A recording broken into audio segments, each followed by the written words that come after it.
ಬೆಂಗಳೂರಿಗೆ ಪ್ರಜ್ವಲ್ ರೇವಣ್ಣ. ಮೇ 12ಕ್ಕೆ ಬೆಂಗಳೂರಿಗೆ ಪ್ರಜ್ವಲ್ ವಾಪಸ್ ಬಗ್ಗೆ ಗುಪ್ತಚರ ಇಲಾಖೆಗೆ ಮಾಹಿತಿ.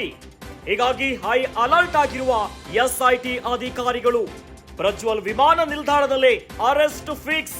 ಕೆಐಎ ವಿಮಾನ ನಿಲ್ದಾಣದಲ್ಲೇ ಪ್ರಜ್ವಲ್ ಬಂಧನ.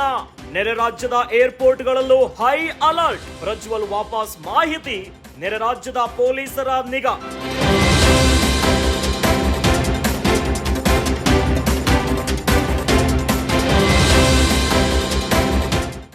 ಭಾನುವಾರ ಬೆಂಗಳೂರಿಗೆ ಪ್ರಜ್ವಲ್ ರೇವಣ್ಣ ಬರ್ತಾರ ಬಹುತೇಕ ಫಿಕ್ಸ್ ಆಗಿದೆ. ಮೇ 12ಕ್ಕೆ ಬೆಂಗಳೂರಿಗೆ ಪ್ರಜ್ವಲ್ ರೇವಣ್ಣ ವಾಪಸ್. ಇದೀಗ ಗುಪ್ತಚರ ಇಲಾಖೆ ಮಾಹಿತಿಯನ್ನ ಕೊಟ್ಟಿದೆ. ಹೀಗಾಗಿ ಏರ್ಪೋರ್ಟ್ಗಳಲ್ಲಿ ಎಸ್ಐಟಿ ಅಧಿಕಾರಿಗಳು ಹೈ ಅಲರ್ಟ್ ಆಗಿದ್ದಾರೆ.